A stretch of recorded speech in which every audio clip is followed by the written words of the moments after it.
Hi dear friend, हम सभी देख रहे हैं आरसीसी। ठीक है, ये आरसीसी का लेक्चर नंबर 5 है। मैं ऊपर लिख देता हूँ आरसीसी। ठीक है, आरसीसी का ये लेक्चर नंबर 5 है और इसमें हम पढ़ने वाले एनालिसिस फॉर स्ट्रेन ब्लॉक और स्ट्रेस ब्लॉक क्या होता है उससे रिलेटेड हम बात करने वाले हैं।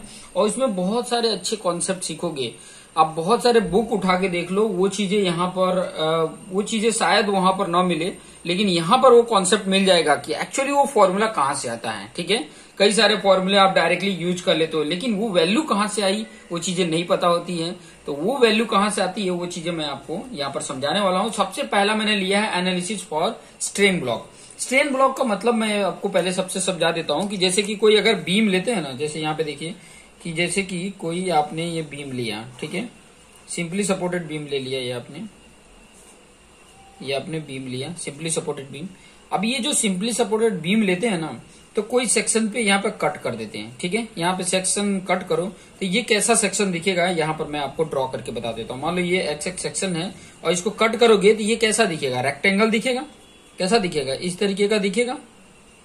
आप बीम को देखो तो आप यहां से इस तरीके से देखोगे तो ऐसा सेक्शन दिखेगा जिसमें यहाँ पर स्टील प्रोवाइड किया रहता है, ऐसे प्रोवाइड किया रहता है, ये आपको पता है। ठीक है, तो उसी का अब स्ट्रेन क्या होगा उसमें, वो चीजों को मैं आपको यहाँ पर बात बताने वाला हूँ और उसी से रिलेटेड आपको काफी कुछ अच्छे पॉइंट समझ में आ जाए वो चीजें बता दो। देखिए कैसा होता है आपका ये बीम होता है, थोड़ा सा बड़ा मैं ड्रॉ करके बताता हूँ। थोड़ा मेरा ड्राइंग उतना बेटर नहीं है, लेकिन फिर भी ट्राई करूंगा कि बेटर बने। ठीक है, यहाँ पर उसका ये जो होता है ना स्टील बार है, ठीक है, ये मैंने स्टील बार लगाए हैं और आपको पता है कि इसका जो सेंटर होता है ना, ये जो सेंटर है, ठीक है, यहाँ से और यहाँ तक का जो डिस्टेंस होता है ना उसको बोला जाता है, इसके प्रीवियस भी मैंने बताया था, स्मॉल डी जिसको बोला जाता है इफेक्टिव डेप्थ।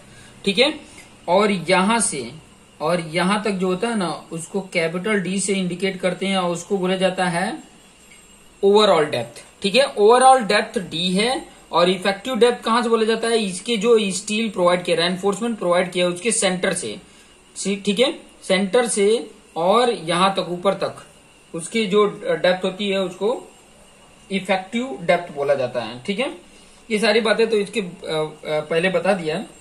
अब यहां पर मैं आपको बताने वाला हूं ना कि स्ट्रेन, ठीक है, और स्ट्रेन से रिलेटेड सबसे पहले तो मैं इसका बता देता हूं न्यूट्रल एक्सिस। ये उसका न्यूट्रल एक्सिस है, एनए यहाँ पे लिख देता हूँ, एनए। एनए का मतलब न्यूट्रल एक्सिस है। अब न्यूट्रल एक्सिस क्या होता है, न्यूट्रल एक्सिस ये होता है कि इस तरफ वाला कंप्रेसिव जोन बताएगा और इस तरफ वाला टेंशन जोन बताएगा। ठीक है, तो ये कंप्रेसिव जोन है और ये टेंशन जोन है और ये जो एक्सिस होता है यहाँ पे ना तो कंप्रेशन होता है और ना ही उस पे टेंशन होता है। ठीक है, तो इसको मैं थोड़ा सा आगे की तरफ बढ़ा देता हूँ। अब मैं बनाने वाला हूँ स्ट्रेन। ठीक है, स्ट्रेन ब्लॉक। स्ट्रेन ब्लॉक अगर मैं बताऊं तो इस तरीके से, आपको पता है कि कंक्रीट जो होता है, मैंने ऑलरेडी पहले बता चुका हूं कि कंक्रीट जो होता है उसमें मैक्सिमम जो स्ट्रेन होता है 0.0035 होता है, ये मैक्सिमम स्ट्रेन होता है, ये चीजें बताया था। ठीक है, और मैक्सिमम स्ट्रेन, और यहाँ पर स्टील में ऑलरेडी मैंने बता के रखा है कि स्टील में जो स्ट्रेन होता है मिनिमम स्ट्रेन, हाँ मैक्सिमम नहीं, मिनिमम जो स्ट्रेन होता है वो होता है 0.002 प्लस 0.87 FY/ES। ठीक है, ये होता है। ठीक है, ये पता है यंग्स मॉडुलस फॉर स्टील के लिए।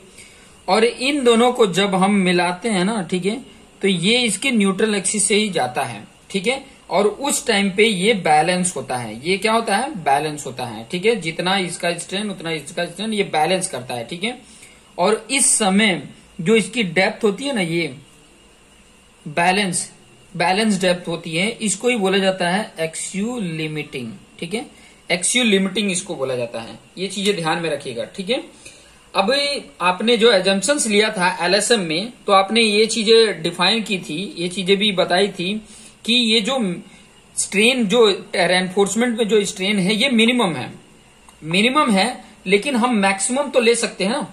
मैक्सिमम मान लीजिए कि मैं यहां पर बढ़ा दिया, ये इतना स्ट्रेन यहां पर बढ़ा दिया, तो इस टाइम पे जब मैं लेता हूं तो देखिए ये यहां तक आ रहा है। ठीक है, तो यहां से अगर मैं इसको ये डेप्थ बताऊं, इसको मान लिया मैंने XU1 है। ठीक है, ये XU1 है, लेकिन ध्यान रहे कि मैं इसे कम नहीं लूंगा।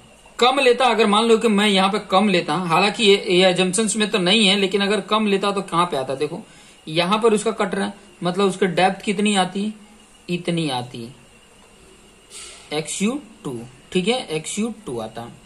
कंडीशन ये है, ध्यान से समझना, कंडीशन ये है कि हमारा बैलेंस सेक्शन कभी भी ये नहीं होगा, मतलब XU लिमिटिंग की वैल्यू जो है ना कभी भी लेस नहीं होगी XU से, समझ में आया। XU2 है ना, ये लेस अगर होती है ऐसे कंडीशन में तो ये हमारे एजम्पशंस को सेटिस्फाई नहीं करता है, ठीक है, ये सेटिस्फाई नहीं करता है। कहने का मतलब ये कह रहा है ना कि इसको हमें बैलेंस सेक्शन तक लाना पड़ेगा, ठीक है।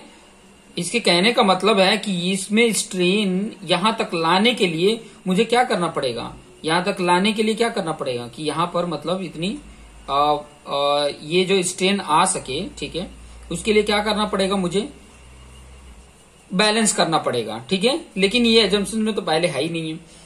अगर इस तरीके का कंडीशन आ रहा है, ठीक है, ये वाला XU2, ठीक है, XU जो लिमिटिंग के लिए बोला है वो ग्रेटर हो हमेशा, देखो ये ग्रेटर है इससे XU1 से, तो ये वाला हम सेटिस्फाई कर लेते हैं, लेकिन इसको भी हमें बैलेंस पे लाके ही सॉल्व करने होते हैं, ठीक है। वो चीजें हम न्यूमेरिकल में आपको एक्सप्लेन करके बताएंगे, बशर्ते सिर्फ इतना जानते रहिए कि ये उसका बैलेंस सेक्शन होता है। ये ब्लू वाला जो लाइन आपको बताया है कि उसका ये 0.0035 होता है और यहाँ पर ये 0.002 इंटू 0.87 FU/EH होता है। ये चीजें थोड़ी सी हमें ध्यान में रखनी होगी, जो बहुत ही इंपॉर्टेंट है, बहुत ही काम लायक है, ठीक है। अब इसके बेस पे मैं कुछ आपको चीजें बता रहा हूं कि XU जो लिमिटिंग है इसकी वैल्यू अलग अलग कंडीशन में कैसे फाइंड आउट करेंगे। अब ये जो फाइंड आउट करना है, जो चीजें आप देखते हो वैल्यू ऑलरेडी यूज कर लेते हो, लेकिन ये XU लिमिटिंग कैसे फाइंड आउट करेंगे वो चीजें मैं यहाँ पे बता देता हूँ, ठीक है। ये चीजें आपको दिख रही हैं, ठीक है, यहां से, और ये चीजें आपको पता है कि ये टोटल जो है ना ये D है, देखिए ये D मैंने बताया है। एक्चुअली मैंने जो ड्रॉ किया है ना, ये जो ड्रॉ करना है ना, ये रेनफोर्समेंट पे ड्रॉ करना है। मैं यहां से अलग से ड्रॉ करके बता देता हूँ क्योंकि ये नीचे हो गया है, लेकिन ये जो रेनफोर्समेंट पे बता रहा है यहां तक है ये, ठीक है, ये वाला पोर्शन नहीं है, यहां तक है, ठीक है। ये चीजें थोड़ी ध्यान में रखेंगे, ड्रॉ करने में थोड़ी सी मिस्टेक हो गई थी, ये चीजें ध्यान में रखेंगे। अब देखो ये वैल्यू मैं यहाँ पे बना के आपको बता देता हूँ, एक बार बना देता हूँ फिर से ताकि मिस्टेक ना हो। यहाँ पर ये रेनफोर्समेंट है, ठीक है, ये जो लाइनिंग है ये लाइनिंग ऐसे ड्रॉ कर दो और ये लाइनिंग ड्रॉ कर दो, ठीक है, और ये न्यूट्रल एक्सिस है NA है, ठीक है। तो यहाँ पर मैंने ये ड्रॉ किया, ठीक है, इस तरीके से। ये वैल्यू आपकी है 0.0035 है और ये वैल्यू है 0.002 प्लस 0.87 FY/ES, ठीक है। ये चीजें ऑलरेडी आपको पता है। अब मुझे चाहिए ये, और ये डिस्टेंस आपको पता है, ये क्या है, स्मॉल d है, ठीक है। तो आप यहाँ पे देख सकते हो कि दो ट्राइंगल आपको दिख रही है, ये दो ट्राइंगल दिख रही है। चलो इसका नाम रख देते हैं, यहाँ पे O है, यहाँ पे A', B', यहाँ पे A और B ऐसे करके नाम रख दिया है, ठीक है। OAB और O'A',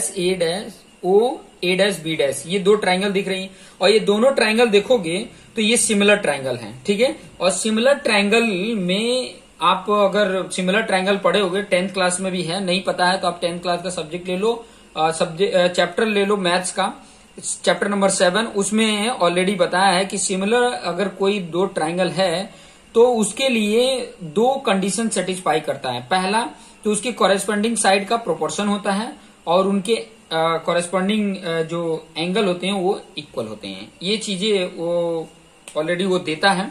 तो चलिए यहाँ पर मैं आपको बता देता हूँ कि ये दोनों ट्राइंगल में अगर लेते हैं तो ये XU जो लिमिटिंग है ना, इसकी वैल्यू हम फाइंड आउट करके बताते हैं यहाँ पे। तो यहाँ पर अगर फाइंड आउट करने की बात करूं तो देखिए यहाँ पे X ये साइड अपॉन दिस, ठीक है, ये साइड अपॉन, देखिए सिमिलर ऑफ ट्राइंगल की अगर मैं बात करूं तो ये साइड अपॉन ये side equal to this side upon this side, ये होता है। ये चीजें आपको ऑलरेडी पता है, ठीक है। तो चलिए मैं यहाँ पे लिख के बता देता हूँ कि ताकि आपको आइडिया मिल जाए कि उनके साइड का प्रोपोर्शन होता है। तो XU limit upon 0.0035 equal to ये वाला, अभी ये वाला डिस्टेंस कैसे मिलेगा, ये टोटल डी में से ये इतना माइनस कर दो तो ये मिल जाएगा। तो इतना डिस्टेंस का फॉर्मूला क्या है, डी माइनस एक्सयू लिमिट। तो यहाँ पे लिख देते हैं डी माइनस एक्सयू लिमिट करोगे तो आपकी वैल्यू अपॉन ये वाली वैल्यू सब लिख लेते हैं 0.002 प्लस 0.87 FY अपॉन ES। अब इसको कैलकुलेट कर लेते हैं, ठीक है। कैलकुलेट कर लो, ये सारी वैल्यू इधर मल्टीप्लीकेशन करो, ये सारी वैल्यू इधर मल्टीप्लीकेशन करो, और जब कैलकुलेशन करते हैं ना तो इसकी वैल्यू क्या आती है वो चीजें मैं आपको यहाँ पर बता देता हूँ कि ताकि आपको आइडिया मिल जाए। और एक चीज और मैं बता देता हूँ कि यहाँ अगर मान लीजिए कि चलिए कोई बात नहीं, कैलकुलेट करके ही आपको यहाँ पे बता देते हैं कि अगर कैलकुलेट करते हैं और FY की वैल्यू यहाँ पे मैं ऑलरेडी बता देता हूँ, FY की वैल्यू अलग अलग होती है। जैसे 250 भी है और एक वैल्यू है 415 है, एक वैल्यू है 500 है। ये तीनों वैल्यू रख के हम अलग अलग कंडीशन पे फाइंड आउट करते हैं। तो यहां पर आपको मैं बता देता हूं, FY की वैल्यू अगर 250 रखते हैं, ध्यान से समझना, FY की वैल्यू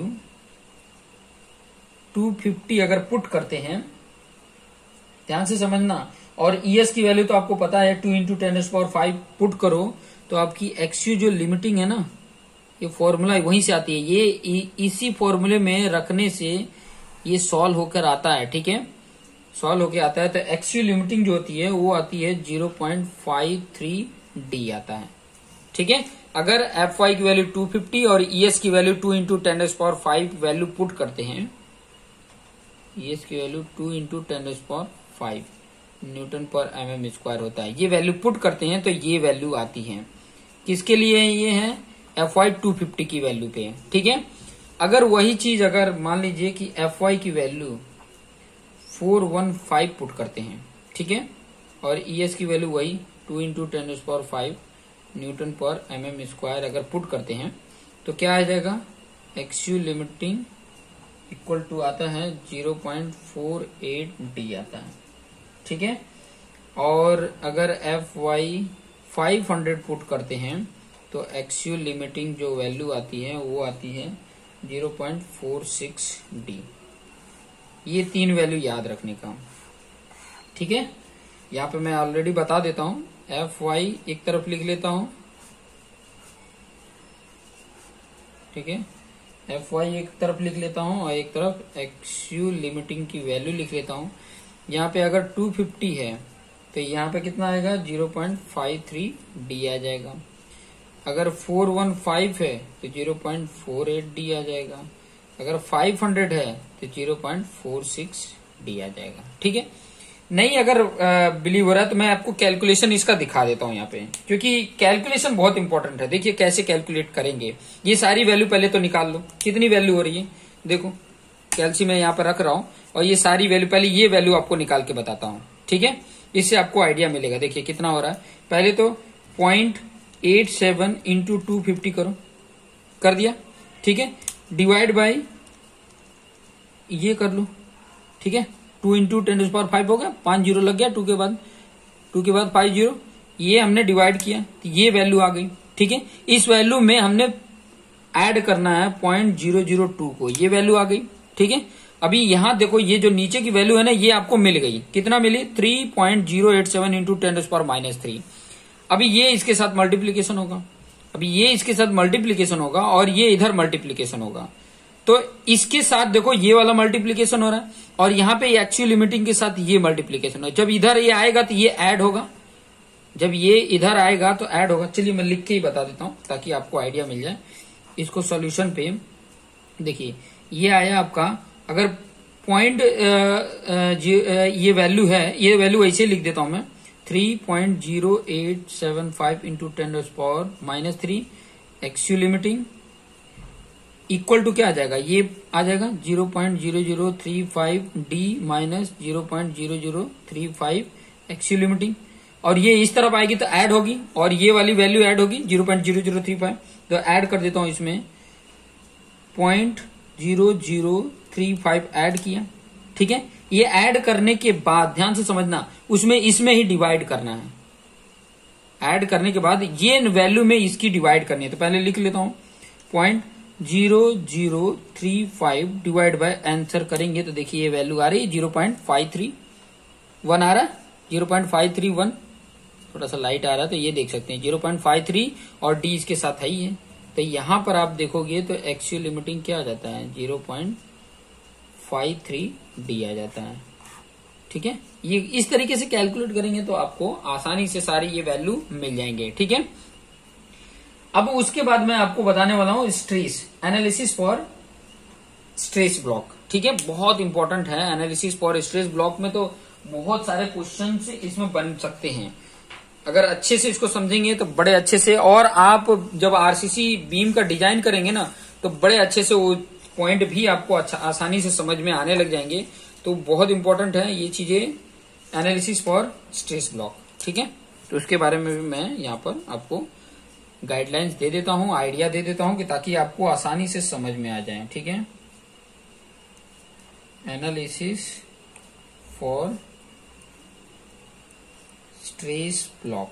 ठीक है, अब इस स्ट्रेस ब्लॉक से रिलेटेड प्रीवियस भी मैंने बहुत सारी बातें बताई हैं, लेकिन यहाँ पर थोड़ा सा याद भी आपको दिला देंगे कि ताकि आपको आइडिया मिल जाए, आपको कॉन्सेप्ट समझ में आ जाए।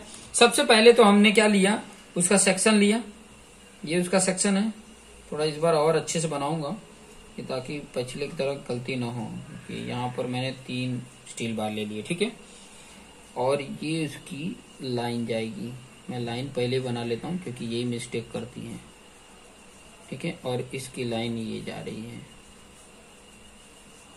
ओके, और न्यूट्रल एक्सिस की ये लाइन जाएगी। देखो, चलो ठीक है, थोड़ा बहुत सही है। अब इसमें देखिए आप जो स्ट्रेन बनाए थे वो चीजें मैं पहले बना लेता हूं। यहाँ पे देखिए स्ट्रेन आपने बनाया था तो इस तरीके से बना था। यहाँ पे आपकी वैल्यू थी 0.0035 और यहाँ पे इसकी वैल्यू 0.002 प्लस 0.87 FY/ES था। ठीक है, अब स्ट्रेस डायग्राम के बारे में आपने अच्छे से समझा होगा, बहुत अच्छे से जानते भी होंगे स्ट्रेस डायग्राम के बारे में।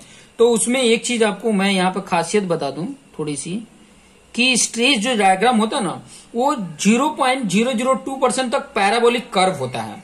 अगर आपने देखा होगा, देखिए मैं यहाँ पे बता भी देता हूँ कि जब हम एप्सिलॉन और स्ट्रेस के बीच में कंक्रीट के लिए करते थे, देखिए ऊपर वाला तो कंक्रीट ही है ना, ऊपर वाला कंक्रीट है, तो जब ये ड्रॉ करते थे ना तो हमारा जो वैल्यू होती थी ना वो इस तरीके से कर्व जैसे बनते हुए जाता था। फिर बाद में एक जगह पे ये कहां तक कर्व रहता था तो उसकी वैल्यू मैंने बताया था 0.2% बोलो या 0.002 वैल्यू बोलो। ठीक है, वो वहां तक वहां के स्ट्रेन तक ये क्या होता था, पैराबोलिक कर्व होता था, फिर कांस्टेंट हो जाता था।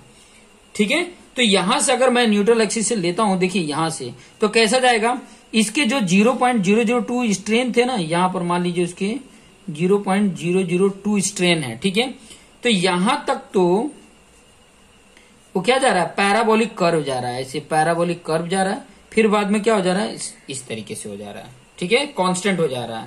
तो ये और इसकी जो ये डिजाइन कंक्रीट की जो डिजाइन स्ट्रेंथ थी, स्ट्रेस थी, वो कितनी थी, हमने ऑलरेडी पहले फाइंड आउट करके बताया था 0.45 FC के जितना थी। ये कितनी वैल्यू है, 0.45 FC के।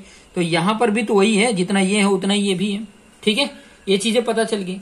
अब ये चीजें तो पता चल गई, लेकिन अब ये देखिए ये तो पूरा जो बता रहा है ना, ये जो डायग्राम बता रहा है, ये पूरा जो डायग्राम आप देख रहे हैं ना, ये पूरा जो डायग्राम देख रहे हैं ये बताता है स्ट्रेस इसका। ठीक है, कंक्रीट का स्ट्रेस बताता है। ठीक है, पूरा डायग्राम।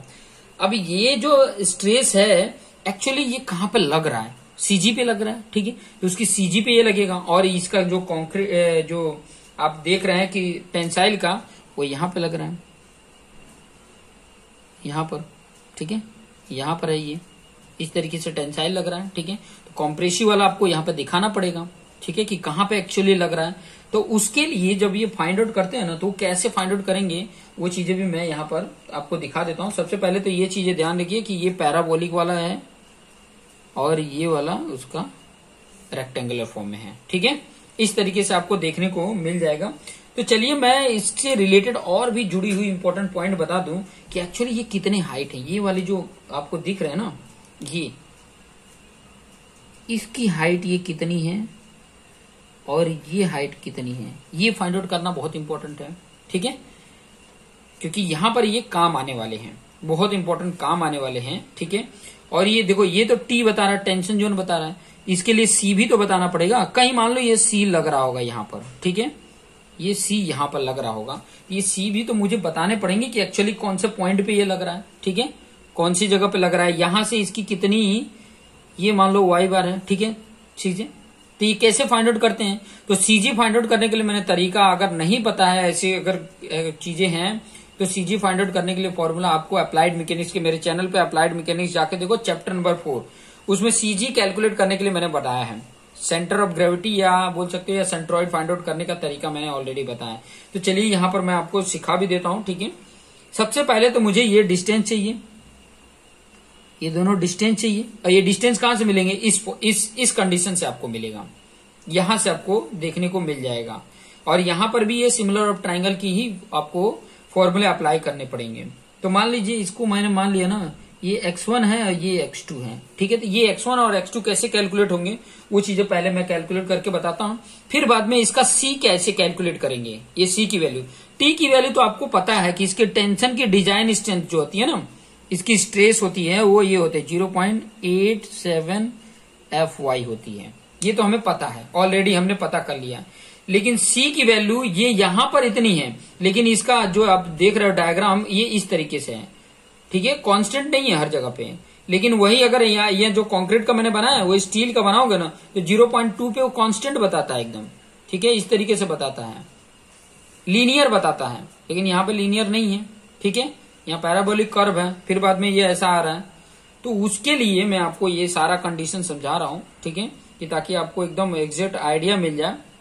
यहां पर उसका स्ट्रेंथ मिल गया, स्ट्रेस इतना है, ठीक है, लेकिन यहाँ का स्ट्रेस कहां पे लग रहा है एग्जैक्ट वो नहीं पता चल रहा है। ये तो यहाँ पर स्टील पे ही लग रहा है, ये तो पता चल रहा है, लेकिन कंक्रीट का तो ये पूरा इतना बन रहा है ना, अभी ये कंक्रीट का कहां पे ये एग्जैक्ट इसका स्ट्रेस लग रहा है, ये चीजें नहीं आइडिया है। तो वो चीजें फाइंड आउट करने के लिए सबसे पहले तो मैं ये कैलकुलेट करके बताऊंगा।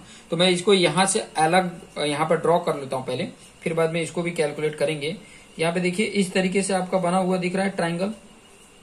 तो आप यहाँ पे देख सकते हैं कि इस तरीके का डायग्राम था, ठीक है, स्ट्रेन वाला जो डायग्राम मैंने बनाया था कि ये इसका मैक्सिमम और यहाँ पर उसका ये डिस्टेंस हमें ये x1 और x2 फाइंड आउट करने थे, ठीक है। तो जब मैं यहाँ पर सिमिलर ऑफ ट्राइंगल की वैल्यू करता हूँ, या तो ऐसे बोल सकते हैं थेल्स सिमिलर ऑफ ट्राइंगल में अकॉर्डिंग टू थेल्स थ्योरम के अकॉर्डिंग करता हूँ, तो क्या फॉर्मूला बनता है, ठीक है। मैं यहाँ पर लिख देता हूँ इन ट्राइंगल OAD है, ठीक है, एंड ट्राइंगल OBC अगर ये दो ट्राइंगल मैं लेता हूं, ठीक है, तो मुझे x1 और x2 की वैल्यू फाइंड आउट करनी है। तो यहां पर देखिए ये x1 अपॉन ये 0.02 होगा, ठीक है, x1 अपॉन 0.002 होता है, ठीक है, सिमिलर ट्राइंगल। और ये पूरा अपन ये पूरा होता है, ये पूरा कितना है xu और इसकी वैल्यू 0.0035, ठीक है, ये वैल्यू होती है।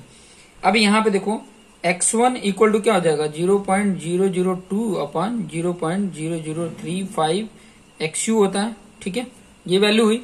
अब मैं क्या करूंगा ध्यान से समझना, x1 इक्वल टू क्या हो जाएगा, ये जो डेसिमल है ना, ये डेसिमल को मैं यहाँ पे आगे बढ़ा रहा हूँ, कितने प्लेस 1 2 3, तो नीचे भी बढ़ाना पड़ेगा 1 2 3 के बाद, मतलब यहाँ पे 2 अपन क्या आ रहा है 3.5 xu आ रहा है, ठीक है। अब मैं ऊपर नीचे दोनों में 2 का मल्टीप्लीकेशन कर दूं तो x1 की वैल्यू कितनी आ जाएगी 4/7 xu।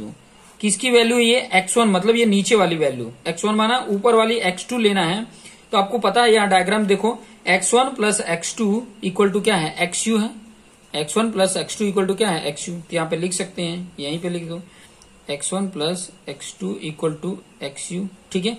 x1 की वैल्यू आपको पता है तो इसमें से माइनस कर दो, x2 इक्वल टू क्या होगा xu minus x1, value put कर दो xu माइनस 4/7 xu, x1 की वैल्यू पुट कर दिया, ठीक है। अभी देखो ये इसको कैलकुलेट करोगे तो ये 7 xu माइनस 4 xu अपॉन 7, ये माइनस कर दो कितना आ गया 3 xu अपॉन 7, मतलब x1 और x2 की वैल्यू ये आ गई, ठीक है। ये वैल्यू आपको कैलकुलेट करके आ गई। फिर बाद में अब मैं आपको डायग्राम बना के दिखा देता हूं, फिर से डायग्राम बना रहा हूं क्योंकि फिर से इसलिए बना रहा हूं कि ताकि आपको अंडरस्टैंडिंग हो जाए, समझ में आ जाए, ठीक है, कि किस तरीके से कैलकुलेट किया जाएगा। अच्छी तरीके से समझ में आ जाएगा तो आपको प्रॉब्लम नहीं होगी, ठीक है। तो देख लीजिए मैंने जो डायग्राम बनाया था एनालिसिस फॉर स्ट्रेस ब्लॉक के लिए, तो किस तरीके से था, यहाँ पे मैं बना के बता देता हूं, ठीक है। इस तरीके से था आपका, ये बीम था, यहाँ पर उसका न्यूट्रल एक्सिस था, ये मैंने न्यूट्रल एक्सिस बना दिया NA, ठीक है। ये उसका कंप्रेसिव वाला था और ये स्टील जो मैंने पुट किया है उसके हाफ से ये जो डाला था। आपका स्ट्रेन जो डायग्राम था ये ऐसे था, यहाँ पर था वैल्यू 0.0035 और यहाँ पर 0.002 था, ठीक है। ये वैल्यू हमारे अभी फाइंड आउट करके बताया, इसकी वैल्यू कितनी आई 4/7 XU और इसकी वैल्यू 3/7 XU आई थी, ठीक है। ये वैल्यू कैलकुलेट करके आई थी और ये पूरा क्या है XU है, ठीक है। ये चीजें आपको बता दिया था। और जो मेरा स्ट्रेस आया था ये स्ट्रेन का है, ठीक है, स्ट्रेन, ठीक है। ये वैल्यू तो आपको पता है 0.002 प्लस 0.87 FY/ES है, ये वैल्यू है, ये स्ट्रेन का है। स्ट्रेस का मैंने बना के आपको बताया था कैसा था, ये 0.002 तक पैराबोलिक कर्व जा रहा था, फिर बाद में ये आ जा रहा था, कांस्टेंट आ जा रहा था। और ये जो इसकी वैल्यू है ये डिजाइन का 0.45 FCK जितना था, ठीक है। और ये जो आया है ना इसकी वैल्यू अभी हमने फाइंड आउट किया, ये कितना वैल्यू है और ये कितनी वैल्यू है, ये कैलकुलेट अभी यहाँ पे देखो ये किया हुआ है, ठीक है। लेकिन ये मेरी जो C की वैल्यू है कहीं यहाँ पर आ रही है C, तो ये वैल्यू मुझे चाहिए, ठीक है, ये वैल्यू मेरी चाहिए। तो इसको कैलकुलेट कैसे करेंगे, CG कैसे कैलकुलेट करेंगे, तो उसके लिए मैं अलग से यहाँ पे बता देता हूँ। यहाँ पर उसका टेंशन होगा, ठीक है, और टेंशन की वैल्यू भी ऑलरेडी मैं बता के रखा हूँ 0.87 FY होता है, ठीक है। ये उसका टेंशन फोर्स है, ये ध्यान रखना, ये फोर्स मैं बता रहा हूँ, ये फोर्स है, ठीक है। सॉरी, ये जो स्ट्रेस है ऑलरेडी मैंने निकाल के रखा था, ये स्ट्रेस है, ठीक है। अभी इसका स्ट्रेस तो निकालना पड़ेगा, ठीक है, क्योंकि इसका पता नहीं चल रहा है कहां पर आएगा इसका, तो CG पे आएगा, CG पे कितना आएगा वो चीज हम फाइंड आउट करके बता देते हैं, ठीक है।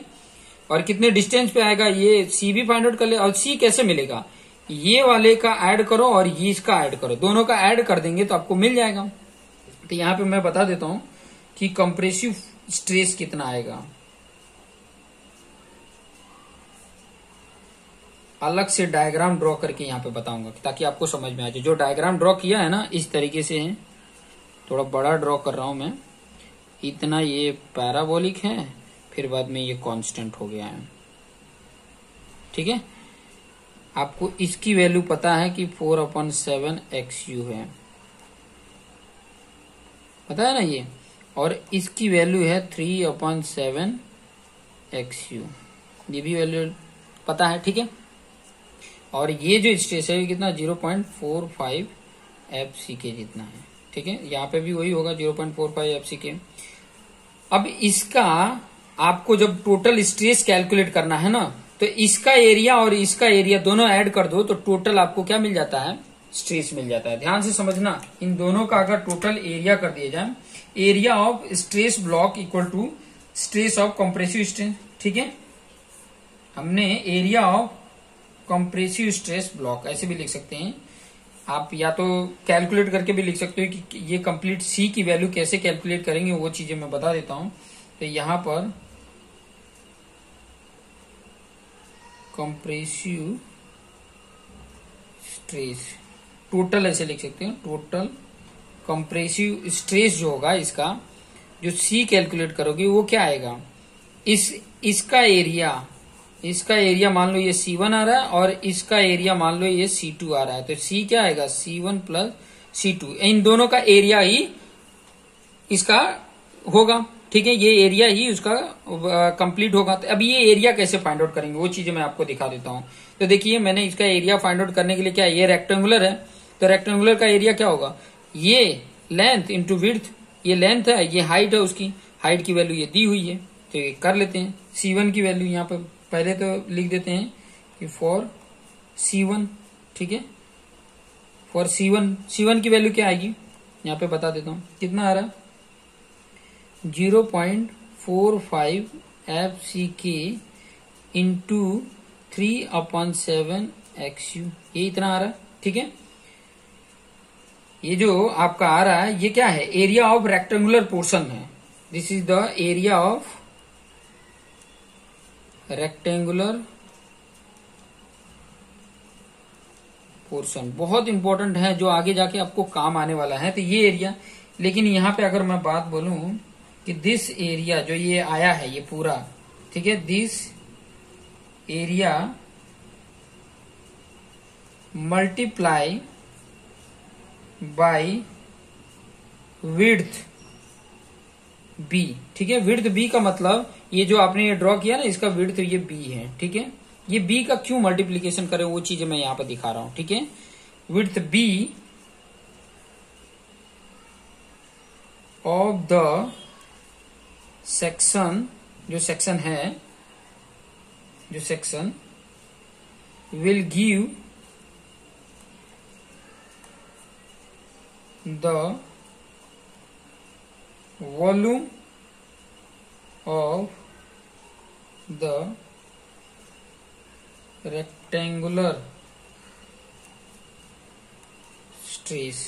ठीक है, ब्लॉक, जो स्ट्रेस ब्लॉक है उसका क्या बताएगा, वॉल्यूम देगा। ठीक है, रेक्टेंगुलर स्ट्रेस ब्लॉक है उसका वॉल्यूम देगा, और यही जो वॉल्यूम है ना, दिस वॉल्यूम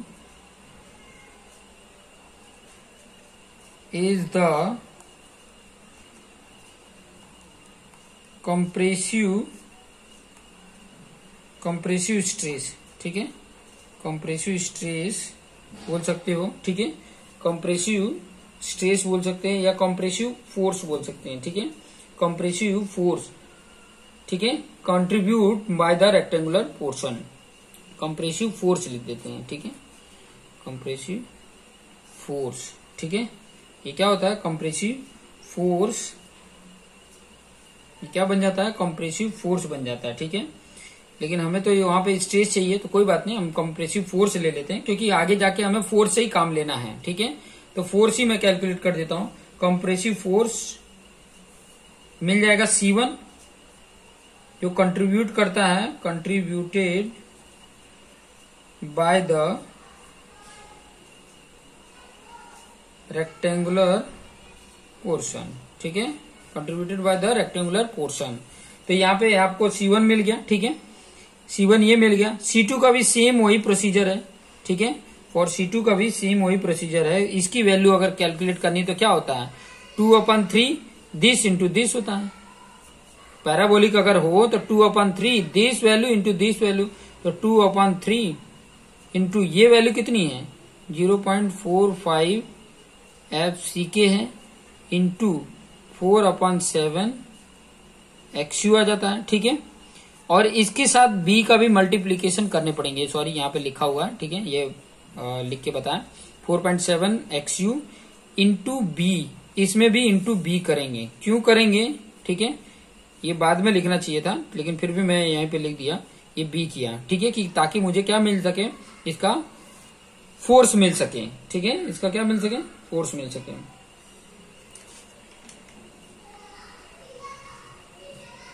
तो ये चीजें मिल गई, C1 और C2 मिल गई। तो ये C1 और C2 को जब ऐड करेंगे तो मुझे C की वैल्यू मिल जाती है।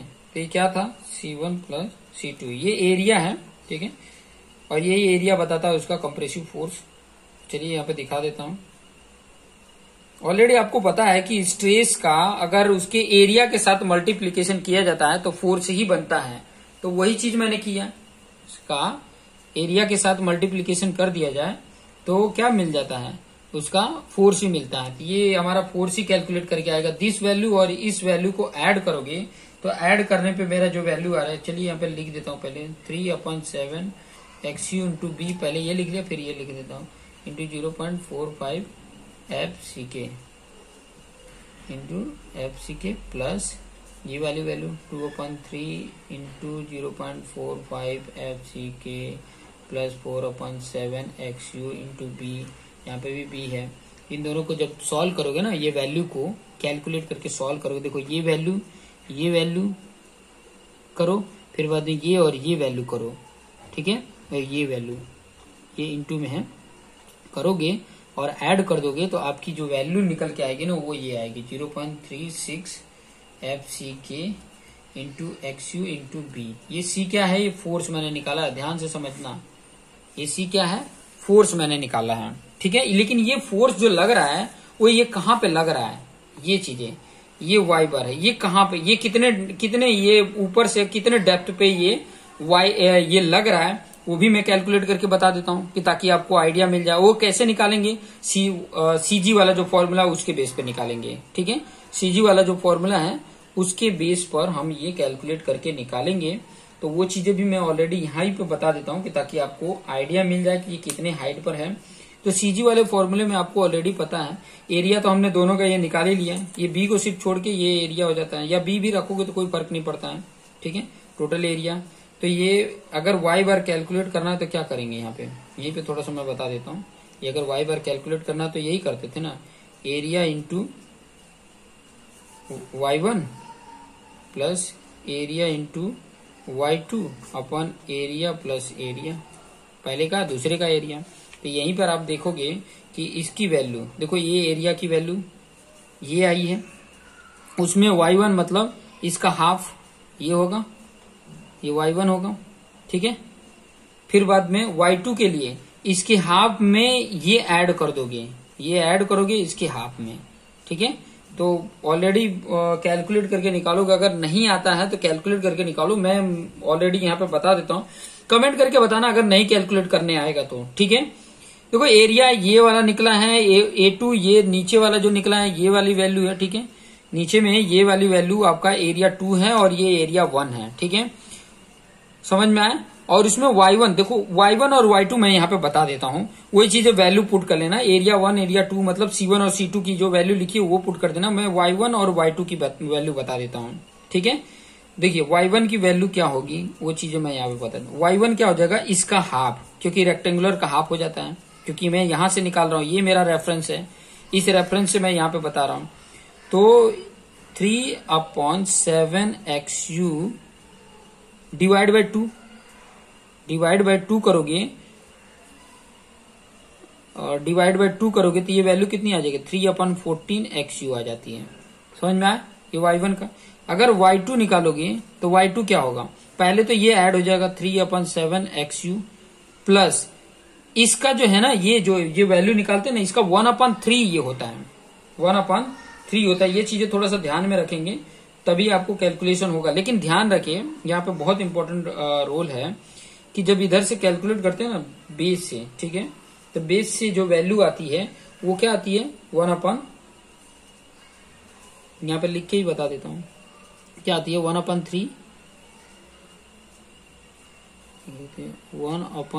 इंटू 4/7XU आ जाएगा। अभी इनको कर लो सॉल्व, इनको सॉल्व करोगे तो ये 4 कितना हो जाएगा? 21, और इन दोनों को अगर ऐड करते हो तो कितना आता है देख लेते हैं। ये 21 हो रहा है ना, ठीक है।